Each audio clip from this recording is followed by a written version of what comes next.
안녕하세요. 사연에 빠지다의 DJ 민영입니다. 오늘도 두 가지 사연 준비되어 있는데요. 끝까지 함께 해주시고 구독과 좋아요 버튼도 꾹꾹 눌러주세요. 그럼 오늘의 사연 함께 시작해 볼게요. 안녕하세요. 60대 후반 할머니입니다. 부모와 자식 간의 사이를 천륜이라고 하죠. 하지만 이런 인연들이 돈 때문에 서로 울고불고 난리를 치고 있는 모습을 볼 수도 있을 텐데요. 그런 상황들을 바라보면서 저는 부모가 얼마나 못났으면 자식들이 말도 안 듣고 돈이나 뺏고 앉아있나 싶었어요.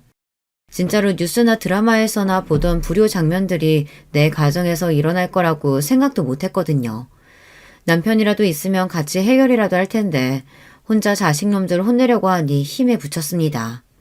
하지만 부모로서 자식들이 잘못된 길을 가는데 보고만 있으면 안 되지 않겠습니까? 남편이 죽고 난 후 7년이 지났어요. 처음에는 매일 울기만 했습니다. 첫눈에 반해 결혼한 사이나 불같은 사랑을 한 사이는 아니지만 그놈의 정이 뭔지 남편이 가고 나니 절망과 무기력이 찾아왔어요. 40년을 같이 살았는데 없으니 허전하고 괴로워서 이겨내고자 노력을 많이 했죠.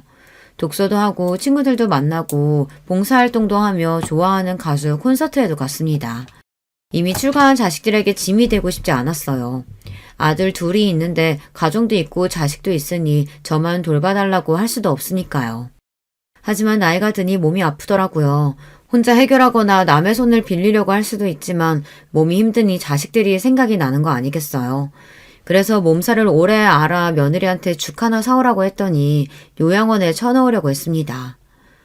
자식들 귀찮게 마시고 요양원이나 가세요. 제발 말 좀 들어주세요. 네, 어머니 요양원 가면 죽는 것도 아닌데 왜 그렇게 안 가세요? 너희들 내가 가만히 두나 봐라. 용서하지 않을 거야. 내가 요양원에 가고 싶지 않다고 왜 보내려고 하냐? 며느리들의 말에 기가 막히고 코가 막혔습니다. 귀찮다뇨. 그 정도는 자식의 도리 아닙니까? 제가 끓여오라는 것도 아니고 간단하게 사오라고 할 뿐이었어요. 며느리만 이런 태도를 보이는 것이 아니었습니다. 아들도 마찬가지 아니겠어요. 재산만 차지하고 기본적인 자식 도리를 하지 않았어요. 아들들이 다 장성해서 결혼해서 잘 살고 있지만 저를 그렇게 요양원에 넣고 싶어 합니다. 결국 친구인 변호사를 찾아갔어요. 소송을 해서 아이들을 혼내주었습니다. 늙고 아프면 요양원으로 가는 것이 당연한 길이 아니잖아요. 저의 노후는 제가 결정해야죠. 물론 요양원 가는 것도 나쁜 것만은 아니라는 거 알고 있습니다.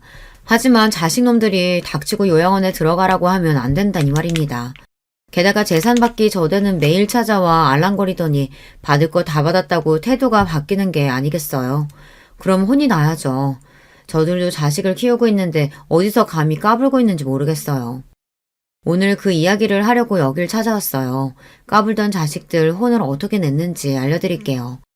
그 전에는 남편 만나 어떻게 재산을 모으고 살았는지 말해볼게요. 다른 곳 가지 마시고 꼭 들어보세요. 저의 지인도 제 이야기를 듣고 자식들에게 뒤통수 받지 않도록 방법을 취했다고 해요. 저는 고등학교 졸업하고 남편을 만났습니다. 집안 어르신이 맺어준 혼사였죠. 아버지가 거래한 공장 사장이었는데 32살 노총각이었어요. 지금은 30 초반이 늙은 것은 아니지만 그때는 결혼이 늦은 상태였어요. 남편은 성남에서 콩나물이나 두부를 만드는 공장을 운영했어요. 영선아, 좋은 사람이야. 어른 공경하고 착실해.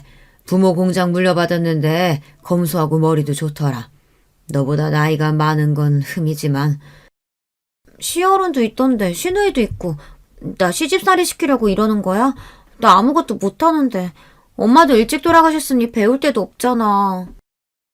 아버지 손에 끌려 다방에서 선을 봤습니다. 남편은 저보다 10살이나 많은 사람이었어요. 공장을 운영했는데 시할머니를 모시고 살았어요. 시부랑 시모는 몇 년 전에 사고로 돌아가셨다고 했어요. 아버지 사업 실패로 갑자기 가세가 기울어져 급하게 한 결혼이었지만 남편은 그렇게 나쁜 사람은 아니었어요. 다만 말이 없었죠. 옛날 남자가 다 그렇듯이 말이에요. 초반에 스트레스가 많았는지 제가 임신이 잘 안 되더라고요. 어째 임신이 왜 안 되냐? 나이도 어린데. 걱정이 많구나. 신랑이 늙어서 그러냐? 할머니 죄송해요. 노력할게요. 그런데 병원에서는 아무 문제 없대요. 할머니 내버려 두세요. 이 사람 집에서 편히 살다가 새벽부터 일하고 정신없는데 임신이 그렇게 쉽겠어요. 가만히 기다려줍시다. 나름대로 아버지 사랑받고 부족함 없이 자라다가 결혼해서 낯선 곳에 떨어져 있으니 긴장 상태의 연속이었어요. 새벽부터 일어나 밥도 해야 하지만 그중에서 점심때마다 10명 정도 되는 근로자에게 밥을 만들어주는 것이 힘들었어요. 공장 옆에 살림집이 있었거든요. 그동안 시할머니가 맡아서 하신 일이라고 합니다. 이 공장만의 특징이라고 해요. 집밥을 제공하고 가족처럼 지내서 퇴직률이 낮았습니다. 두부랑 순두부, 콩비지 같은 것을 만들어 시장이나 학교 등에 납품하던 곳이었어요. 공장이 한 7시쯤 문을 닫지만 저는 그 후 계속 일을 했어요. 저녁에는 우리 가족들 식사를 준비해야 했지요. 가족은 시할머니와 남편, 그리고 저랑 시누이, 그리고 일을 도와주는 식모뿐이지만요. 시누이는 대학생이라 도와주지는 못했어요. 부러운 부분이 시누이였어요. 저는 대학도 못 가고 시집 오고 말았는데 공부를 잘하는 시누이는 명문대 학생이었죠. 언니, 제가 많이 도와주지는 못하지만 편히 대해줄게요. 오빠랑 싸우거나 할머니한테 혼나면 저한테 일러줘요. 언니 편 무조건 들게요. 고마워요, 아가씨. 그리고 속옷 빨래는 직접 하세요. 방 청소랑. 아셨죠? 제가 그렇게 말하자 시누이가 웃으면서 알겠다고 했어요. 제가 꿍하게 참는 성격은 아니라서 좋았다고도 했습니다. 또 지금도 연락하고 잘 지내는 가정부 언니, 소위 말해 식모 언니가 있었어요. 저보다 2살 많은 언니는 16부터 남편 집에서 일했는데요. 야간 고등학교를 마친 언니는 저랑 의견이 잘 맞았어요. 나중에도 우리 집 일도 도와주기도 해서 지금도 연락하고 지내는데요. 솜씨가 좋아 제가 도움을 많이 받았습니다. 하지만 집에서는 연탄불 하나 갈아본 적도 없는데 김치까지 담그고 하니 정신이 없을 수밖에 없었겠죠. 그래도 시댁 식구 중에 저를 학대하거나 무시하는 사람이 없으니 버틸 수가 있었습니다. 어느 날 시장에 다녀오다가 아버지가 골목에서 배회하는 것을 발견했어요. 아버지하고 소리를 질렀죠. 길바닥에서 서로 얼싸안고 얼마나 울었는지 몰라요. 한번 오라는 남편의 말을 듣고도 아버진 저를 보러 오지 않았는데요. 이유는 돈 때문이겠죠. 집도 넘어가고 사업체도 망했으니 차마 딸 앞에 나서지 못하셨어요. 영선아, 어떠냐? 시집 가니까 정신이 하나도 없지? 박서방은 잘해주냐? 아버지, 너무 힘들어요. 나 왜 여기다 시집 보냈어? 그렇게 힘들어? 어떡해, 우리 딸. 미안하다, 아빠가. 미안해. 내가 망하지만 않았어도 대학 보내줄 수 있는데 어미도 없는 것이 어떡하냐. 집으로 들어가 밥이라도 드시고 가라고 했지만 아버지는 제 손에다 몇만 원을 주며 울먹이셨어요. 친구 보증에 돈이 물리고 지인에게 사기까지 당해 사업에 실패한 아버지는 저를 대학에 못 보낸 걸 속상해하셨습니다. 게다가 시집갈 때 지참금도 제대로 주지 못했기에 아버지는 너무 괴로워했어요. 아버지가 미안해. 그래도 박서방이 좋은 사람이야. 내가 겪어보니 사람이 성실해. 고생해도 참아야지. 시집가면 다 힘들대. 알겠어요. 아버지는 그나저나 어디 살아요? 경매로 집이 넘어갔다는데. 고향 시골에 가서 살면 돼. 영선아, 잘 들어라. 처음에만 힘들지 시간 지나면 적응돼서 좋아질 거야. 다들 그렇게 하더라고. 아버지는 뭘 그렇게 참으라고 하는지요. 아버지한테는 제가 엄마가 돌아가셨을 때 울던 10살짜리로만 보이시나 봅니다. 남편은 왜 아버지를 그대로 보내드렸냐며 집에 와서 화를 냈어요. 당신 왜 그래? 아버님께 내가 받은 게 더 많은데 도와드린다고 해도 거부하시고 당신은 집까지 왔는데 아버지를 내보내? 자꾸 가신다는데 어떡해. 다음에 정식으로 당신이 모시고 와요. 저는 괜히 혼나는 게 억울하면서도 남편에게 고마운 마음이 들더라고요. 결국 남편은 터미널로 뛰어가 아버지를 붙잡았다고 해요. 그래서 고깃집에서 밥을 사드리며 함께 살자고 했다는데 그 말을 나중에 아버지께 전화로 듣고는 저는 남편에게 참으로 고맙더라고요. 아버님, 같이 사시죠. 갈 곳 없으면. 저도 고아로 자라서 부모가 필요합니다. 아니야, 그러면 안 돼. 시할머니도 계신데 내가 어떻게 그래? 하나뿐인 우리 딸 잘 부탁해. 아버지는 남편의 손을 뿌리치고 고향으로 내려가셨어요. 나중에 알고 보니 아버지가 폐에 문제가 있었나 봅니다. 그 당시에는 임신과 출산으로 제가 정신이 없었어요. 2년 터울로 형제를 낳고 키우다 보니 아버지까지 생각도 못했어요. 시골에 사는 고모 할머니가 갑자기 연락이 오셨더라고요. 아버지가 큰 병에 걸렸다고 말이죠. 그 말에 제가 다리까지 후들거렸어요. 저는 당장 공장에 있는 남편에게 전화를 했습니다. 여보, 아버지가 아프시대요. 어떡해요? 나 아무 생각이 안 나요. 무서워요. 그 말에 남편은 당장 차를 끌고 시골로 내려갔습니다. 고맙게도 2년 정도 아버지를 모시고 살아줬어요. 자식된 도리로 병든 아버지를 그냥 둘 수 없다면서요. 제가 이 이야기를 하는 이유도 이 때문이에요. 아버지 모시고 살자. 우리 애들한테도 교육적으로 좋을 거야. 할머니도 이해하신다고 했어.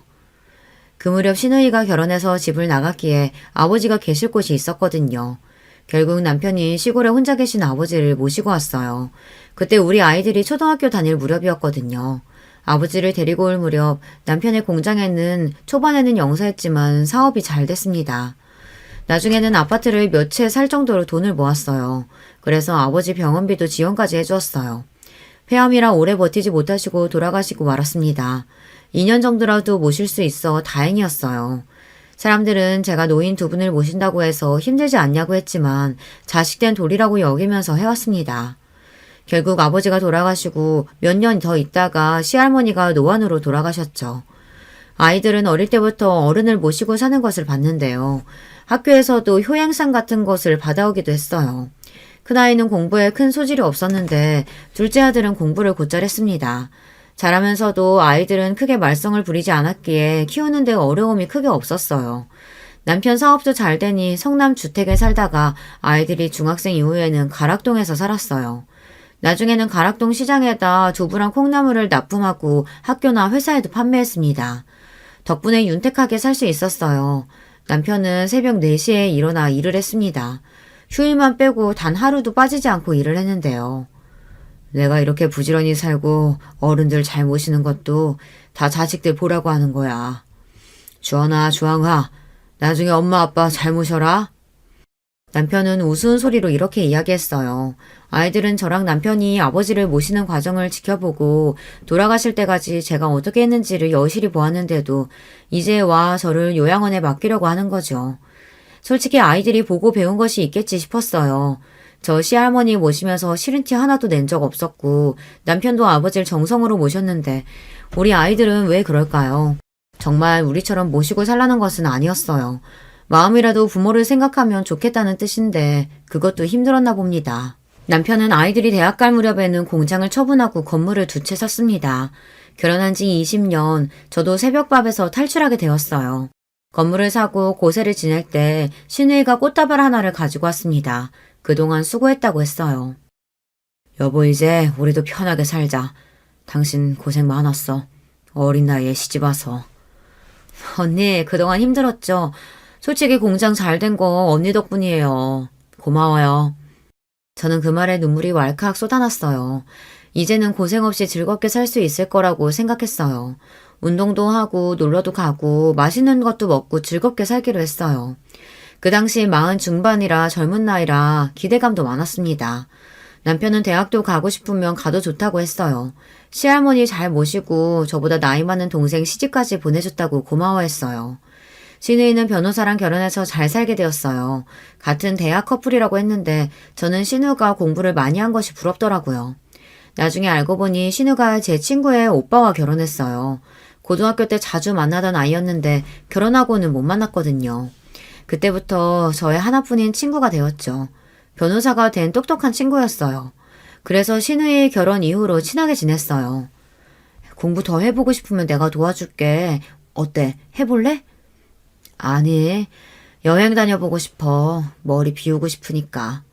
그래, 여행 가자. 나랑도 가고 네 남편이랑도 가고 신나게 살아. 하지만 이제 무슨 대학이겠어요. 그냥 여행이라도 다녀볼까 했거든요. 왜냐면 그동안 고생을 많이 했어요. 아버지도 환자라 모시기 어려웠지만 특히 시할머니도 고생했어요. 치매가 오셔서 기저귀를 차야 했거든요. 하지만 싫은 얼굴 하나 안 했어요. 왜냐고요? 자식된 돌이니까요. 게다가 집에 돈도 있었고 저를 도와주는 식모언니도 있었으니까요. 죽을 만큼 힘들지 않았거든요. 하지만 그렇다고 고생이 아니라는 것은 아니에요. 나름 힘이 들었죠. 하지만 견딜 수 있었어요. 모르겠고 나 이제 재밌게 살아볼래요. 여보, 여행 많이 가요. 그래서 세계 지도를 펼쳐서 여행도 많이 다녀볼까 계획했지만 사람 일이 마음대로 되지 않았어요. 루게릭병이요? 그게 뭐예요? 아니, 우리 남편이 왜 그런 병에 생겨요? 손과 발, 다리 등 근육이 약해지는 병이라 남편은 단추를 끼우고 젓가락질이 어려워지기 시작했거든요. 점점 근육이 경직되고 목소리가 어눌해졌어요. 이렇게 증상이 심해지니 병원에 갔었어요. 그랬더니 유게릭병이라는 말도 안 되는 소리를 들었습니다. 이제 고생 끝 행복 시작이라고 생각했는데 청천벽력 같은 말이었죠. 도대체 이런 병이 왜 생기는지 억울하고 분했어요. 하지만 남편은 얼마나 속상했겠어요. 며칠 괴로워하다 저는 다시 힘을 냈습니다. 무려 남편은 10년이나 이 병으로 고생하다 돌아가셨어요. 매번 미안하다고 울먹이던 남편을 저는 어르고 달랬습니다. 여보, 힘내요. 저는 괜찮으니까 너무 울지 마세요. 말이 10년이지 얼마나 힘들었겠어요. 간호하는 저도 병을 앓는 남편도요. 나중에는 시누이의 말대로 요양원에 1년 있었는데요. 남편이 너무 힘들어해서 집으로 다시 데리고 왔습니다. 그래도 저는 괜찮은 거죠. 그 와중에 금전적으로 어려웠다면 견디기 힘들었을 거예요. 제가 남편을 간호할 동안 아이들은 취업하고 결혼도 했어요. 다행히 아이들이 다 큰 다음에 병에 걸렸기에 아이들은 제 앞가림을 다 했네요. 결혼도 빨리 한다고 제 짝을 찾아오니 남편은 다들 30평대 아파트까지 사줬고요. 그리고 루게릭병이 심하지 않을 때 모든 재산을 제 앞으로 해주었거든요. 그놈들 다 줄 필요 없어. 당신은 나 없어도 잘 지내야 해. 다음 세상에는 나 같은 놈 만나지 말아야겠다. 너무 미안해. 그렇게 남편은 세상을 떠났어요. 몇 년 동안 마음고생을 많이 했어요. 막상 가기 전에는 답답하고 힘이 들었는데요. 가고 나니 못해준 것이 너무 많았어요. 묶여있던 사실이 풀려나니 막상 어디로 갈지 모르는 짐승처럼 느껴졌어요. 또 혼자 살아야 하는 외로움도 몰려왔고요. 대가족이 모여 살다가 이제 혼자 남았으니까요. 아이들이 하나 둘 결혼하니 더 힘들었어요. 그래서 저는 밖으로 뛰쳐나갔어요. 갱년기도 몰려오니 어쩔 줄 모르겠더라고요. 얼굴에 열이 올라오고 밤마다 잠도 잘 못 자고 심리적으로 불안하기까지 했어요. 그래도 아이들에게 고민을 털어놓지 않았어요. 짐이 되기 싫었거든요. 시간이 지나 제가 갖은 노력으로 극복했습니다. 누구 말대로 금전적으로 여유가 있으니 견딜 수 있다고 하대요. 하지만 저 남편이 일할 동안 집에서 쉬어본 적 없어요. 공장 직원이 못 나오면 제가 다 했고 시할머니부터 남편 간병까지 했으니 남편이 준 재산이 공짜라고 생각하지 않거든요. 다행스럽게도 우울한 기분이나 갱년기 증상도 잠잠해져서 편하게 살아볼까 마음을 먹었거든요. 그때부터 아이들이 저한테 손을 벌렸습니다. 첫째 아들은 직장을 다니고 있었는데 갑자기 골프 연습장을 하고 싶다고 했어요. 며느리까지 찾아와 저를 설득하더라고요. 엄마, 개인 사업 하고 싶어요. 요새 직장 다니지만 언제 잘릴지도 모르고 미리 나와서 이런 가게 하는 편이 나아요. 이럴 때 도와주시면 안 돼요? 네, 어머니. 사업 자금 고려해 보세요. 애 아빠 자다가도 가위도 눌리고 악몽도 꾸더라고요.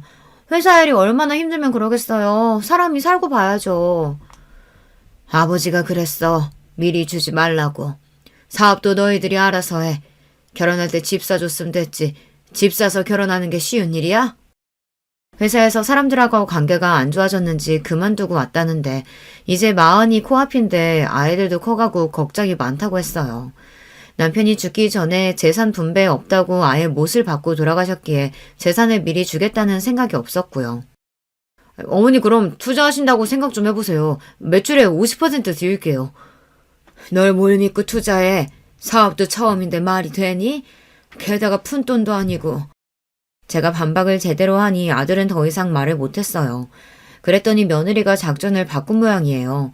물량 공세를 시작했어요.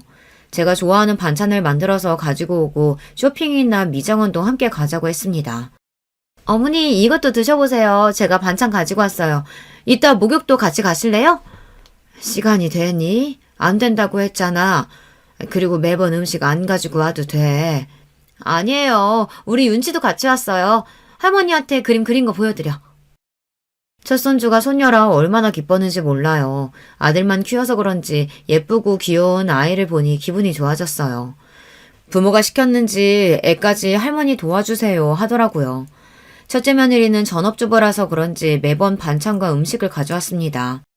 사업 자금을 위해서 저에게 딸처럼 살갑게 굴더라고요. 딸 하나를 기르고 있는데 손녀도 매일 데리고 와 옆에서 시간을 보냈어요. 어머니, 제가 잘할게요. 그러니 아범 한 번만 도와주시면 안 돼요? 매일 찾아와서 식사도 준비해드리고 윤지도 데리고 올게요. 남편이 편해야 저랑 윤지도 잘 지낼 수 있죠. 지키지도 못할 약속 하지도 마. 내가 그걸 어떻게 믿어? 그리고 사업을 왜 해? 직장 다니라고 해. 망해서 쪽박 차지 말고. 안 망해요. 저희 아버지 친구분이 하던 건데 매물이 괜찮게 나온 골프 연습장이거든요. 매출도 보장되고요. 저는 듣기 싫어서 물러가라고 했는데요. 그날 밤에 큰아들이 술 먹고 찾아왔어요. 대성통곡을 하며 울면서 직장을 구하기도 힘든데 어떻게 사냐고 울고불고 난리가 났어요. 한심해 죽을 뻔했죠. 하지만 어쩌겠어요. 고슴도치도 제 새끼는 예쁘다는데. 제 자식이니 한편으로 가슴이 아려왔어요. 엄마, 내가 매출의 50% 줄 테니까 말로만 하는 게 아니라 확실하게 투자하라고요. 제발, 아니면 다른 사람한테 넘어간대. 그래, 그럼 간이 증여사라도 써. 네가 50% 준다고 말이야. 그래, 골프 연습장 인수해 하고 단숨에 허락하고 싶지만 덥석 넘겨주면 돈 알기를 우습게 할까봐 그렇게 매출의 일정 부분을 달라고 단서를 걸었습니다. 그리고 종이에다가 증여하면 뭘 해주겠다고 서약서 같은 걸 써주더군요. 아들은 진지하게 생각을 안 한 모양이지만 저는 나름 진지했습니다. 역시 아들이 기가 죽어있는 모습을 보니 어쩔 수 없이 제 주머니를 열게 되더라고요. 5억 정도면 가능하다고 하면서 사업 계획서도 가져왔고요. 못 이기는 척 들어주고 말았습니다. 어차피 줄 재산이긴 했지만요. 제가 마음고생을 하다 보니 몸보다 정신이 힘든 것이 어렵더라고요. 잘해봐. 아버지가 힘들게 모아주신 거다. 함부로 날리지 말고. 처음인데 걱정된다, 엄마는. 예전에 아버지 봤지? 단 하루도 안 쉬셨어. 하지만 컴퓨터 앞에서 일만 했던 아들이 단번에 잘할 수 있을 거란 생각은 안 했지만 이렇게 도와주니 열심히 하지 않을까 싶었어요. 가게는 아침에 출근하고 퇴근하는 회사가 아니잖아요. 가게 주인이 솔선수범해야 장사가 잘 되는 법인데요. 매번 잔소리를 하고 싶은데 아들 스스로 무언가 알아내고 깨닫고 달라지길 기다리고 있었어요. 이렇게 첫째 아들만 돈을 해주니 둘째 아들도 득달같이 달려와 집을 옮길 테니 돈을 달라고 하더군요. 둘째는 공기업에 다니고 며느리는 교사거든요. 차근차근 적숙하면 집을 늘릴 수가 있을 텐데요. 주말마다 아이들을 데리고 저를 찾아왔어요. 어머니, 이번 주말에 캠핑 가면 어때요? 아는 선생님이 쿠폰을 주셨어요. 그래, 엄마 같이 가요. 맨날 아버지 간호만 하셨는데 답답하잖아요. 너희들이 웬일이야? 맨날 주말에는 바쁘다고 했잖아. 한번 오라고 하면 시간 없다 바쁘다 하면서 차일피일 오는 날짜 미루더니. 여행? 캠핑? 무슨 이유니? 어머니, 그냥 애들이 할머니랑 놀러 가고 싶다고 하니까 온 거죠. 이렇게 자주 놀러 와요. 덕분에 나들이나 캠핑, 꽃놀이 등을 가볼 수 있었어요. 이렇게 잘하는 데는 이유가 있겠죠. 형한테 해준 돈을 달라고 하는 거겠죠. 어머니, 우리 애들은 2명이라 방이 필요해요. 집 넓히는데 도와주시면 좋겠어요. 엄마, 우리는요? 공부는 내가 더 잘했는데 매번 형만 뭘 해줘요. 학원도 형만 갔어요. 또 과외도 시키고. 게다가 이번엔 무슨 사업 자금을 해줘. 형이 정신적으로 힘들다고 하니, 그리고 형이 부족하니 학원도 보내준 거지. 잘하면 해줘. 둘 다 돈 잘 벌고 있는데 갑자기 왜 돈이 필요해? 애들은 아직 어린데 방은 무슨 방이야. 집 넓으면 엄마 모실 수도 있죠. 그러니까 집 해주세요. 지금 사는 집하고 엄마 주신 돈하고 합치면 원하는 평수 살 수 있다니까요. 그걸 어떻게 믿니? 사주고 나서 나 몰라라 하면 어떡하라고.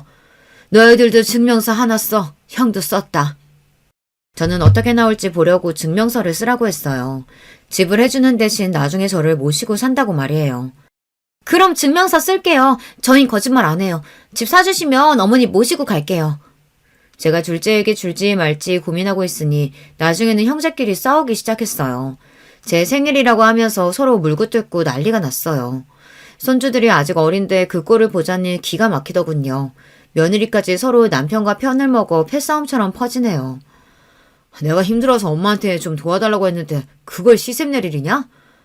직장 생활이 힘들지 그럼 쉬워? 나도 열심히 일한다고. 누군 그만두고 싶은 순간 없는 줄 알아. 그러니까 형 도와주면 나도 해줘야지. 서방님네는 동서가 돈 버니까 굳이 안 해주셔도 되잖아요. 그리고 우리 잘 되면 입 닫고 말겠어요? 아니, 같이 벌어도 돈 필요해요. 형님네는 애가 하나지만 저희 둘이에요. 남매라 방 따로 주면 좋죠. 다들 시끄럽다. 둘 다 똑같이 해주면 되잖아.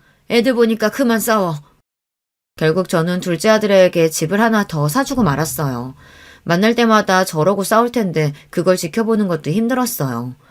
우리 집은 장난만 챙기는 분위기는 아니었는데 첫째 아들은 잔병치레가 많았고 공부도 둘째 아들보다 못했어요. 그러다 보니 큰아이한테 관심이 더 가기 마련이었습니다. 집 사주면 너희들 나중에 나 모신다고 했지? 증명서 써오너라. 당장! 이런 것들이 효도각서라고 불리던데요. 저는 큰아들은 매출의 절반을, 둘째 아들에게는 저를 모시는 조건이 붙여서 재산을 나눠주었습니다. 하지만 사람들이 화장실 들어갈 때랑 나올 때 행동이 달라지듯 아이들도 막상 재산을 어느 정도 받고 나니 저한테 연락하는 것도 뜸하고 잘 찾아오지도 않더라고요. 하지만 문제는 그 상황이 아니었어요. 저도 몸이 아플 수가 있잖아요. 척추 협착으로 인해 허리 통증이 심해졌습니다.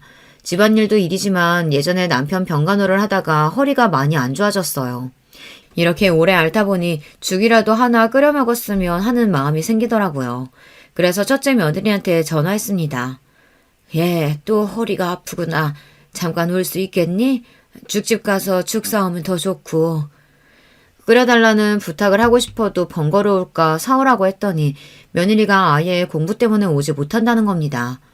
어머니, 제가 바빠서요. 윤지가 발레한다고 했잖아요. 거기 픽업해야 하니 갈 수가 없어요. 요새 놀고 있는 동서한테 전화해보세요.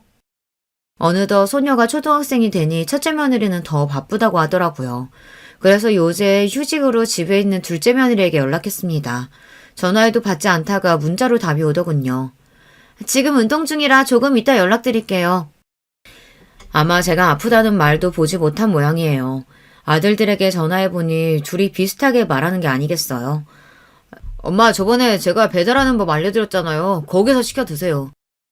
돈 있으신데 사람 쓰세요. 사람. 왜 맨날 바쁜 사람 불러요? 그리고 시켜 드세요. 누가 시켜 먹는 거 몰라서 연락했을까요? 사람이 아프다는데 단 한 명도 그것에 관해 묻는 애들이 없었습니다. 그뿐이 아니에요. 손자, 손녀들도 보고 싶어도 데려오지를 않았어요. 바쁘게 학원 가야 한다면서 말이죠. 재산을 주기 전에는 간이며 쓸개까지 빼줄 태세였지만 이제는 저한테 관심이 없어진 느낌이었어요. 결국 저는 아픈 몸을 이끌고 죽을 끓이려고 일어났습니다. 아버지에게, 시할머니에게, 남편에게 열심히 끓인 죽인데 결국 저는 내 손으로 해먹어야 한다는 생각에 서러움이 올라왔어요. 죽은 계속 저어줘야 하는데 허리가 아프니 죽을 올려놓고 거실에 잠깐 앉아 있었죠. 잠이 들었는지 냄비가 홀랑 타버렸어요. 새까만 냄비에 매캐한 연기까지 정말 아찔하더군요. 큰 불로 번지지는 않았지만 부엌을 홀랑 태우고 말았습니다. 세상에 불이 앞을 어쩌면 좋아. 자식도 있고 돈 있으면 뭐해. 내가 원할 때 도와주는 놈들 하나도 없고. 다행히 불은 금세 진압했지만 집안이 엉망이 되고 말았죠. 제 마음도 어찌나 화가 나던지요. 자식들이 무슨 나를 돈지갑으로 알고 있으니 속이 상했습니다. 그래서 당장 아이들은 소환했습니다. 너희들 잘 들어. 혼자 못 살겠구나. 둘째 너희가 나 모신다고 했지? 그 집으로 들어가자. 그리고 첫째 너 매출 50% 당장 가져와. 그 돈으로 나 돌봐줄 사람 써야겠다. 그렇게 말했더니 다들 얼굴이 하얗게 질렸습니다. 첫째 아들은 골프 연습장 매출을 가져오겠다고 했지만 초반에 장사가 안 된다고 울상을 지었거든요. 매출의 절반을 주지 못하겠다고 엄살을 부렸어요. 둘째 아들은 큰 집을 사줘도 같이 살기는커녕 집에 초대한 적도 없어요. 골프 연습장 해주면 매출 절반 준다며. 집 사주면 나랑 같이 산다며. 그런데 죽 하나 사오겠다고 하는 인간이 없어? 죽 배달시켜 먹어? 배달시킬 줄 몰라서 그러냐? 사람이 아프다는데 들여다볼 생각도 안 해. 저는 그렇게 말하면 죄송하다, 다시는 안 그러겠다, 큰 불이 안 나서 다행이다 이럴 줄 알았습니다. 제가 아이들을 순진하게 본 걸까요? 전혀 그러지 않더라고요. 매출 50%를 어떻게 줍니까? 말이 쉽지. 그리고 아버지 재산 물려받은 건데 엄마가 하도 강경하게 나오니 그런 거고. 그렇게 죽 드시고 싶으면 요양사라도 제가 매일 배달 불러드릴게요. 그분이 해주면 됐죠? 큰 집에 오셔도 사람 없어요. 제가 회사 가고 애들은 학교 가고 집사람은 요즘 공부 새로 시작해서 바빠요. 그렇게 죽이 드시고 싶으시면 요새 실버타운 좋은 데 많다는데 가실래요? 요양사 실버타운이란 단어가 나오자 며느리들이 반색하며 좋아하더라고요. 네, 어머니, 실버타운도 좋아요. 제가 아는 지인 부모님도 가셨는데요. 거기 가면 의사부터 영양사까지 다 있고 중간에 취미활동도 할 수 있고요. 알아봐 드릴까요? 네, 이제 아이들도 공부하느라 바쁘면 저도 덩달아 바빠져요. 요새 입시는 초등학교 때부터 준비해야 돼요. 좋은 요양원도 많으니까 가보실래요? 이러는 게 아니겠어요. 물론 제가 요양원이나 실버타운이 싫다는 것이 아닙니다. 상황이 생기면 가야죠. 그런데 자식놈들 하는 짓을 보세요. 돈 달라고 할 때는 언제고 약속 하나 안 지키면서 이제 요양원이라뇨.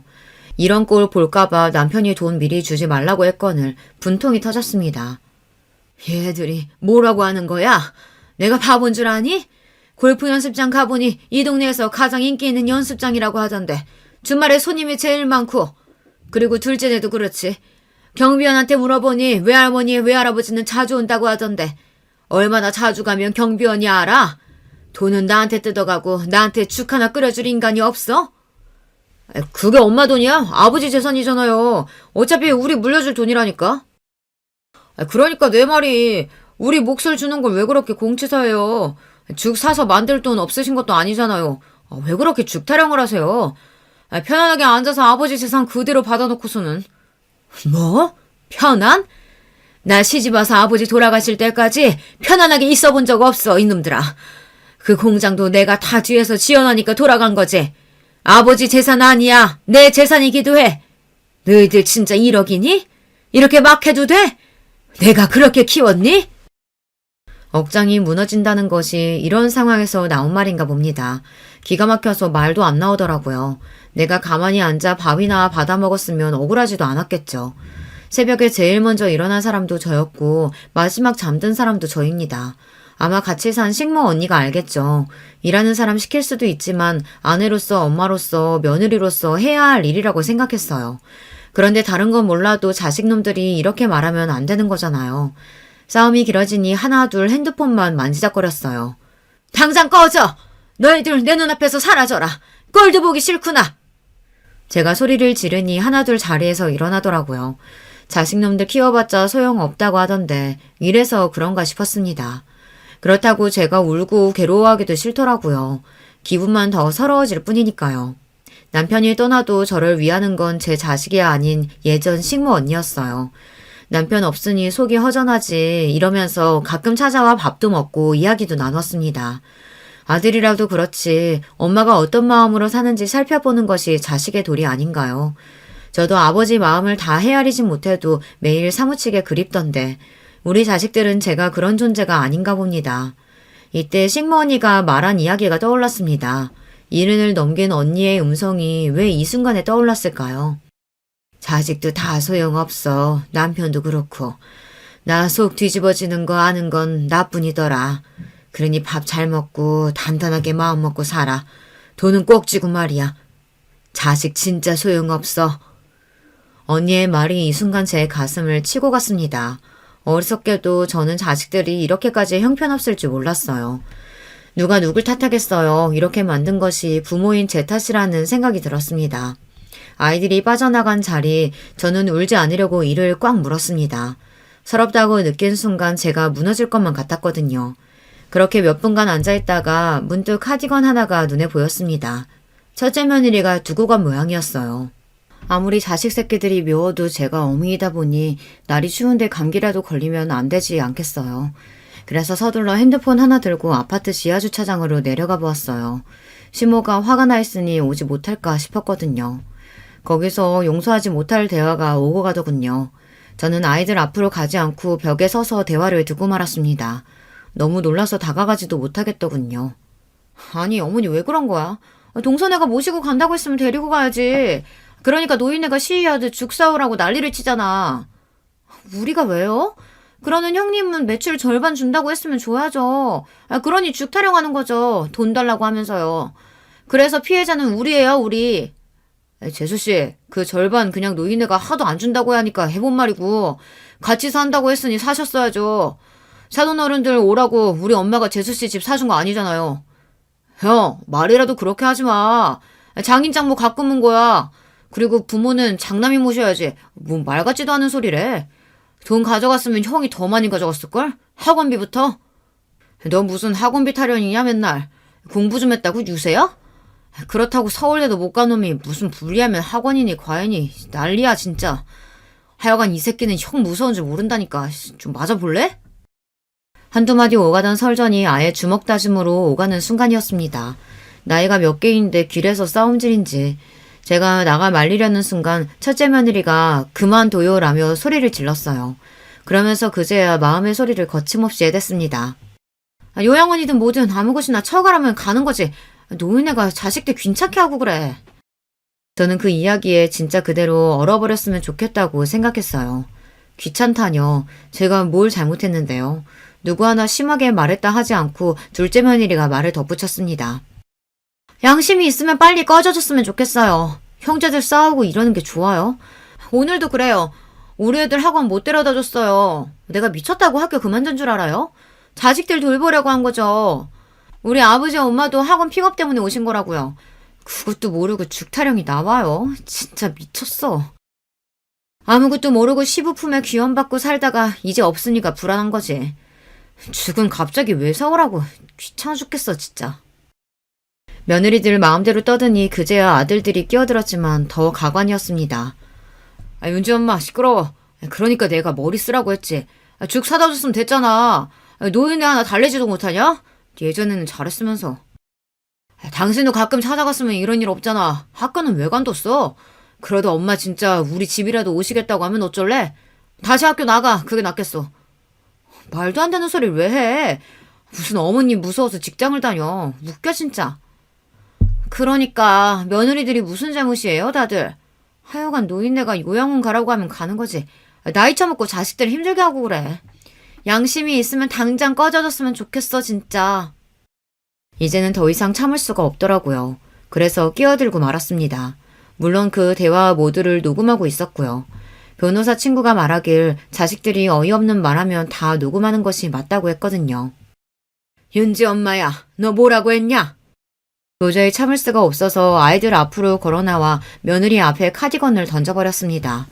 제가 나타나면 놀라는 신용이라도 하면 더 기분 나쁠 텐데요. 이것들이 아예 잘된 일이라고 한마디씩 더 하더라고요. 제 말이 어때서요? 말이 나왔으니까 말인데요. 나이 쳐드셨으면 자식들 귀찮게 하지 마세요. 양심이 있으시면 그냥 요양원이라도 당장 꺼졌으면 좋겠어요. 저는 며느리들의 하는 말이 어이가 없었습니다. 이제 대놓고 욕을 하다뇨. 저희도 꺼지셨다는 등 어법에도 안 맞는 말을 하더군요. 잘난 대학을 나오고도 말이에요.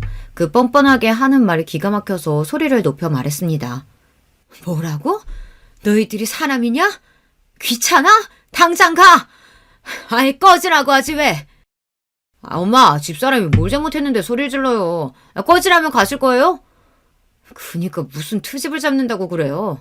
엄마 아버지 돌아가시고 무슨 특권이나 있으신 것 같은데 다 아버지 재산이고 저희가 물려받을 것들이에요. 저는 아이들 얼굴을 하나하나 찬찬히 살펴보았습니다. 다들 제 욕심만 차서 무엇을 잘못했는지 모르더라고요. 원래부터 그렇게 욕심을 드러냈으면 믿지도 않았을 텐데요. 말로 싸워봤자 소용이 없다는 것을 알게 되었죠. 일단 보내고 더 큰 혼을 내기로 했습니다. 너희들 생각 잘 알았다. 그 대신 난 다시 물려줄 생각 없어. 다시 돌려받을 테니 알아서 하렴. 이제는 화를 내는 것도 아깝다는 생각이 들었습니다. 소리를 지르고 야단을 쳐도 자식들은 전혀 바뀌지 않는다는 것을 알았어요. 그때 남편의 목소리가 떠올랐습니다. 유계릭병이 많이 진행되기 전의 일이었죠. 애들이 돈 받고도 당신 무시하면 다 돌려받아. 그래도 돼. 자식들 어떻게 나올지 몰라. 지금은 말 잘 들어도 머리 크고 돈마다 알면 그렇게 될 거야. 다시 돌려받아라. 그게 가능한지 저는 친구에게 전화했습니다. 지금은 변호사를 하지 않지만 아직 현직에 있는 후배를 알고 있을 테니까요. 친구와 그 후배의 변호사 사무실을 찾아갔습니다. 저는 변호사에게 녹음 파일이나 효도 각서 같은 증여할 때 자식들의 다짐이 담긴 종이도 내밀었어요. 여사님이 아주 똑똑하시네요. 무조건 말로만 다짐을 받아두는데 이렇게 녹음이나 증거도 있고요. 물론 법적으로 이게 증거가 될 순 없지만 참고는 될 수 있어요. 사업자금으로 재산 먼저 주면 매출 절반 준다고 했고 50평대 집 사주면 저를 모신다고 했어요. 이건 공증까지 제가 다 해놓은 상태라 다 가능하겠죠? 네, 이게 요새 많이들 하시는 불효소송인데요. 대부분 돌려받기 어려워요. 아예 부모에게 사기를 치는 등의 범죄를 저지르는 등 그런 문제가 아니면 10에서 15% 정도만 소송에서 이길 수 있어요. 재산을 주면 부모를 보양하겠다고 한 걸 증명하기가 어려우니까요. 하지만 여사님처럼 이렇게 증빙 증명서 같은 서류를 만들면 이야기가 달라지죠. 어떻게 이렇게 하실 생각을 하셨어요? 제 아버지가 돈 빌려주고 많이 떼이셨거든요. 그거 보고 뭐든 증명할 거리를 만들어야겠구나 싶어서 그랬어요. 그리고 제 옆에 있는 친구가 조언도 했고요. 당장 소송 준비하고 싶어요. 이것들 혼을 내야지 안 되겠어요. 저는 그날로 법원에서 소장을 청구하기로 했어요. 자식들에게 재산을 준 이후 소유권이 자식에게 넘어간 이후에는 불효 소송이라도 다 돌려받기 어렵다고 했어요. 그러니 돈을 주기 전에 자식들이 나를 부양해야 한다는 조건으로 계약을 받는 것이 좋다고 했어요.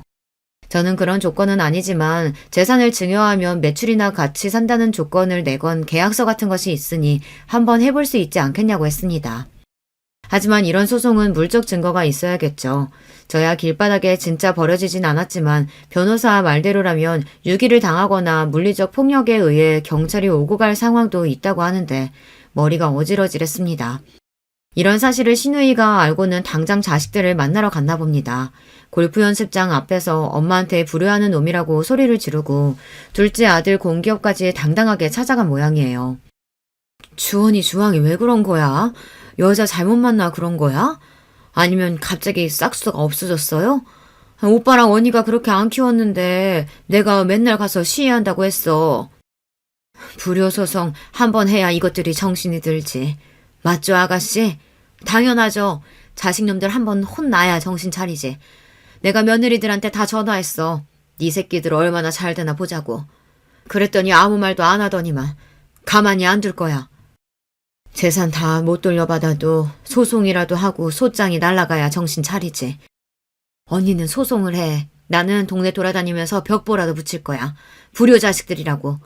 언니처럼 시부모님한테 잘하고 남편하고 자식들 살뜰히 돌본 사람이 있냐고. 미친 것들이 죽 한 번 사오라는 것도 어려워? 그러는 아가씨는 나한테 해줬어? 오빠 아파트 내가 다 돌봤지. 미안해요. 그때 나도 애들 건사하느라. 오늘 내가 전복죽 끓여왔어. 언니 이제 죽은 나한테 말해요. 알았죠? 제가 재산을 다 돌려받겠다며 비싼 수임료를 내고 변호사를 고용했다는 말을 자식들이 들었는지 그제야 달려왔습니다만 저는 집을 옮겼어요. 작은 아파트지만 주변이 죽집부터 병원까지 잘 갖춘 곳에 입주했어요. 시누이랑 친구네 집과 같은 동네라 만나기도 편하고요. 엄마 어디에요? 제가 잘못했어요. 돈 드릴게요. 그러니까 이딴 거 하지 말죠. 동네 창피는 물론이고 연습장 평판도 나빠서 손님들 끊겼어요. 고모 때문에 회사 사람들이 나 불효자 취급하는데 미치겠어. 도대체 불효소송은 뭔데요? 내가 집 주면 모신다고 서류를 쓴 적이 있어요? 어머니 죄송해요. 동네에 소문 다 나서 윤지까지 애들한테 놀림받는데요. 용서해 주시면 안 돼요? 집에 오시려면 오세요. 애들이 어디서 들었는지 할머니한테 왜 막말했냐고 하더라고요. 애들한테 제가 혼났어요. 죄송해요. 매일 전화가 와도 저는 받지 않았어요. 귀찮았거든요. 제가 진짜 몸이 아파 한 걸음도 내딛지 못한 처지였다면 자식들은 저를 발랑 안고 요양원에 맡겼겠죠. 짐짝 던지든 말이에요. 요양원은 모시는 것이 문제가 아니에요. 그 태도가 문제죠. 게다가 재산은 재산대로 다 가져가고 정작 부양할 때 외면하면 안 되니까요. 지금도 불효소송은 진행되고 있어요. 끝까지 괴롭게 만들어서 다신 그러지 못하게 만들 겁니다. 여러분들도 재산을 줘야 할 때 변호사랑 상담해서 증여 증거나 각서를 남겨두세요. 그리고 자식들이 막말하면 화를 내는 대신 핸드폰 녹음기를 열고요. 그게 살 길이니까요. 이렇게 사연을 이야기할 때도 며느리나 자식들이 손주들 앞세우고 찾아와 소송을 취하하라고 야단이네요. 죽어도 취하 안 해주려고 합니다. 이번에 해외여행을 시누이와 친구 그리고 시모 언니까지 초대해 가려고요.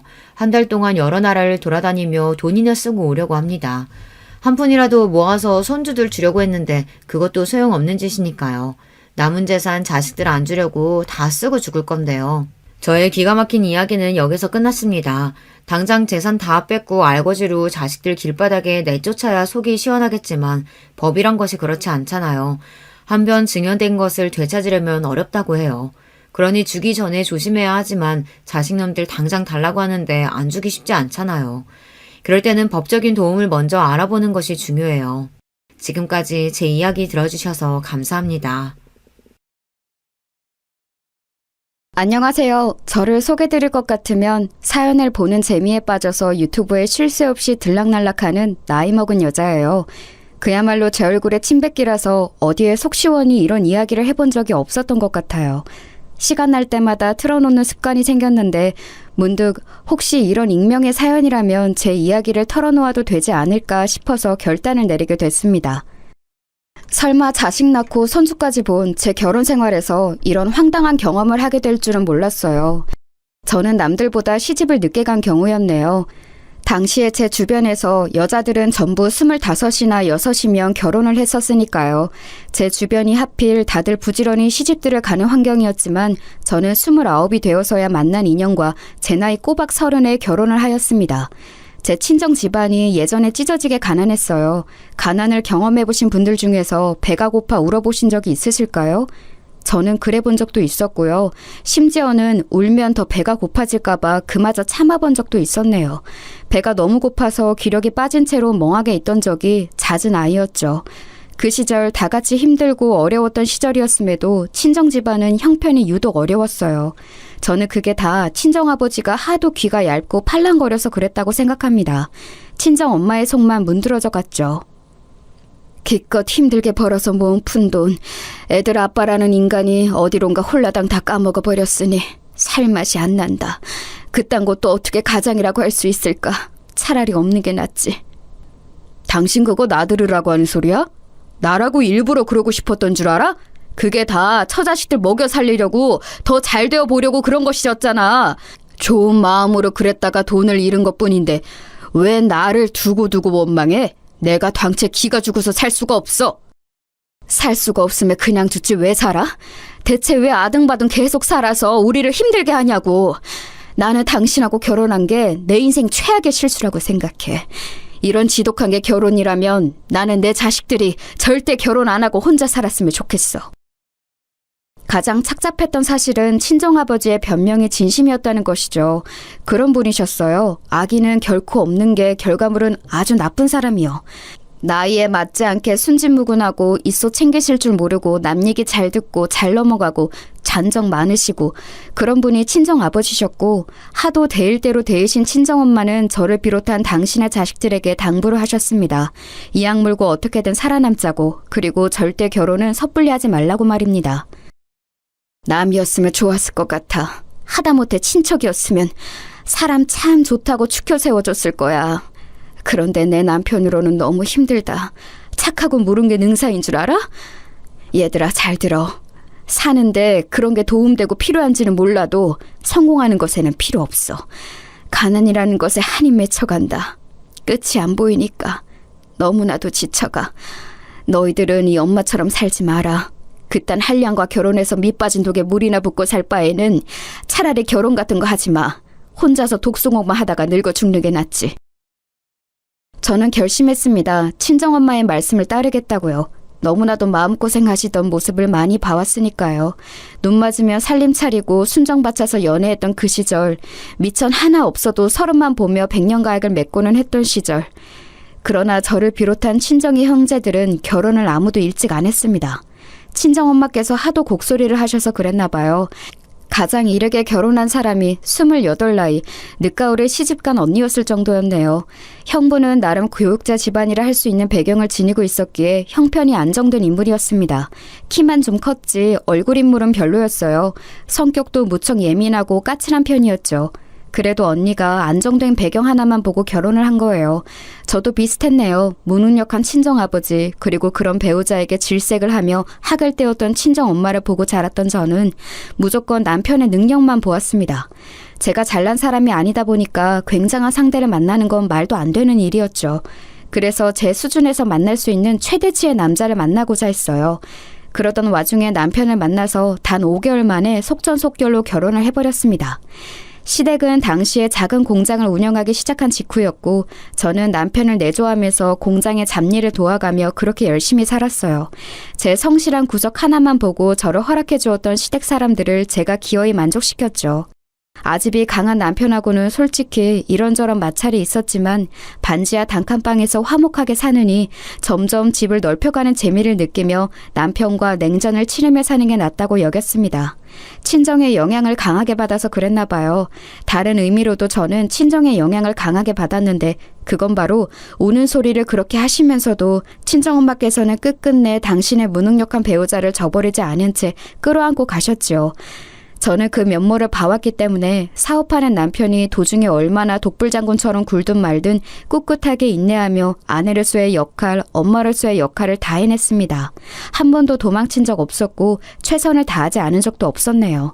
세월이 흘러 나이가 들고 보니까 이런 저에게 뒤늦게 고맙고 의지가 되었는지 남편은 그나마 점점 순해졌어요. 나이 먹어서 늙고 났더니 마누라가 최고란 걸 알았나 봅니다. 하여간 저희 부부는 다사다난한 와중에 자식을 셋 보고 살았어요. 큰아들은 장남이라는 이유로 저희 부부의 전폭적인 지원과 기대를 받으며 자랐고요. 결혼 정년기에 딱 맞춰서 장가를 보냈는데 이때 저희 부부가 힘 좀 썼죠. 왜냐하면 큰며느리가 부잣집 고명딸이었거든요. 둘은 동갑내기였습니다. 큰아들은 자기 조건이 떨어지는 것 같다면서 걱정을 했고 어떻게든 꼭 결혼을 성사시키고 싶다고 하길래 저희 부부가 나섰던 것이죠. 장남을 좋은 집안과 맺어주느라 애 많이 썼었네요. 큰아들 본인이 욕심냈던 그 결혼 기껏 할 수 있도록 해줬더니 시간이 지나니까 큰며느리하고 자잘한 불화를 일으켰어요. 큰며느리는 워낙 자기 친정에서 귀한 대접만 받고 자라서 그런지 성격이 대쪽 같고 쉽사리 자기 뜻을 굽히거나 양보하지 않는 인물이었습니다. 애 낳고 잘 사나 싶었건만 그런 배우자에게 큰아들이 점차 심신이 지쳐가는 모양이었어요. 언제부터인가 걸핏하면 별거를 하느니 마느니 하는 얘기를 쉽게 입에 올렸습니다. 저는 얼른 그런 큰아들을 나무랐었죠. 애 생각해서라도 우선 참아야지. 나라고 해서 내 큰며느리가 콧대 높고 성질 드센 것 어디 모르겠니? 다 알아. 네가 언제까지고 참고 살 성미도 안 된다는 건 역시 다 알고 있었어. 그래도 이 결혼 네가 하겠다고 당시에 하도 우겨대서 졸라댔던 것을 잊으면 안 되지. 책임감을 가지고 살아. 제가 남편을 꾹 참고 잘 살아온 것을 큰아들도 뻔히 알고 있었기에 제 앞에서 반백할 엄두가 안 났을 것입니다. 그런데 몇 번 나무라고 잘 달래보았건만 큰아들은 속에 든 불을 꺼트리질 못했어요. 결혼 생활에 대한 불만을 자꾸만 툴툴대며 늘어놓았죠. 어느 주말에 저희 식구들끼리 다 모여 있었고 큰며느리는 없는 자리였는데 저희 딸이 자기 큰오빠한테 기어이 한 소리 날리더라고요. 아, 큰오빠! 남자가 왜 그렇게 구시렁구시렁 말이 많아? 그런 투정 듣는 것도 한두 번이지 맨날 들으려니까 짜증나 죽겠어. 큰 새언니한테 이혼하자고 선언할 자신은 없고 자기 가족들한테 우는 소리 할 마음은 들어? 물에 빠지면 아주 입만 동동 뜨겠어.